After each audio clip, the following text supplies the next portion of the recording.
Hello and welcome to this circle video. आइए हम लोग देखते हैं क्वेश्चन नंबर 5 का सॉल्यूशन। सबसे पहले हम लोग पढ़ते हैं क्वेश्चन को।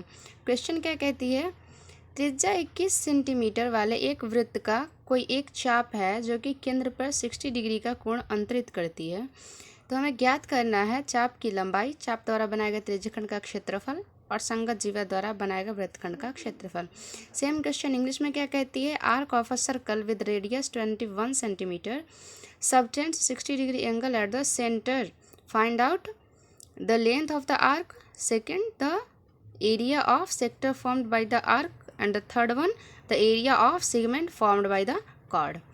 चलिए हम लोग इस क्वेश्चन को इसके अकॉर्डिंग जैसा उसमें दिया गया है उसके अकॉर्डिंग हम इसका सॉल्यूशन बनाते हैं। ठीक है, दिया हुआ है क्या कि हमारे पास एक वृत्त है। ठीक है, एक वृत्त है। ये जो मेरा वृत्त है इसका रेडियस कितना गिवन है, 21 सेंटीमीटर। ठीक है, अब देखिए चूँकि ये बात कर रहा है कि एक जीवा की निर्माण होती है। ठीक है, एक जीवा मीन्स क्या है कि दो रेडियस होंगे और एक साइड से क्या होगा, एक जीवा होगा। जो जीवा किसको कहते हैं, जो कि दो साइड से रेडियस से घिरा हुआ है, यानी त्रिज्या से घिरा हुआ है, एक साइड से चाप से घिरा हुआ। ठीक है, इसको नाम देते हैं हम लोग ए, इसका नाम देते हैं हम लोग बी और इसका नाम देते हैं हम लोग सी। ठीक है, अब इसका नाम सी देने के पीछे का रीज़न क्या है कि हमें यहाँ पर चाप के बारे में बात करना है।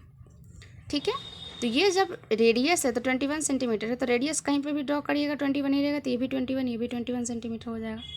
ठीक है, तो हम लोग इसमें सबसे पहले फर्स्ट क्वेश्चन को देखेंगे जो कहता है क्या, चाप की लंबाई ज्ञात करने के लिए, या क्या कहता है ये, द लेंथ ऑफ कॉर्ड। ठीक है, फॉर्मूला क्या होता है, अब फॉर्मूला देखिए क्या होता है।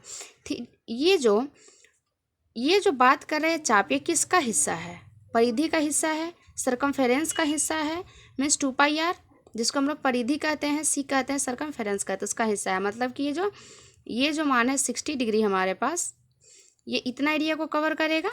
ठीक है, तो इसलिए क्या हो जाएगा, थीटा बटा 360 को इतने एंगलों में क्या करेगी, डिवाइड कर देगी।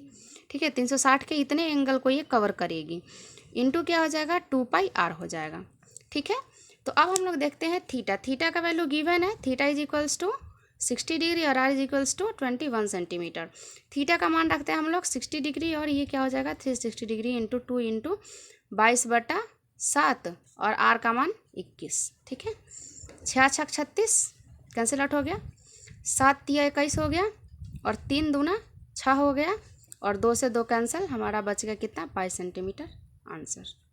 ठीक है, तो आई थिंक इसमें अब कोई भी डाउट नहीं होगी।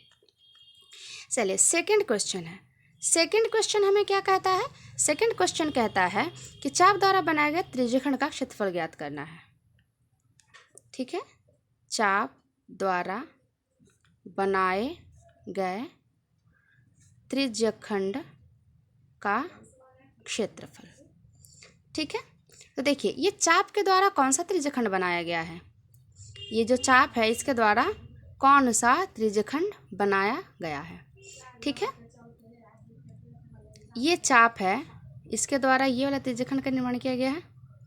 ठीक है, तो हम लोग क्या करते हैं, यहाँ पर मेरा त्रिज्यखंड कौन सा है, OACB है। त्रिज्यखंड OACB का क्षेत्रफल। ठीक है, फॉर्मूला क्या हो जाएगा, थीटा बटा 360 इंटू πr²। अब πr² क्यों हो रहा है, क्योंकि ये एरिया की बात कर रहे हैं ना, एरिया की बात कर रहा है, क्षेत्रफल का बात कर रहा है, इसीलिए। तो कितना हो जाएगा 60/360 इंटू 22/7 गुना r² कितना हो जाएगा आपका 21 गुना 21। ठीक है, 6 36 हो जाएगा, 7 तिया 21 हो जाएगा और 3 दूना 6 हो जाएगा, 11 दूना 22 हो जाएगा। ठीक है, तो 21 और 21 जोड़ेंगे तो आपको कितने मिल जाएगा, 231 सेंटीमीटर स्क्वायर। ठीक है, तो यहाँ तक आई थिंक कोई डाउट नहीं होगा। तो ये चलिए ये क्लियर है हमारा। अब हम लोग देखते हैं थर्ड नंबर का सॉल्यूशन।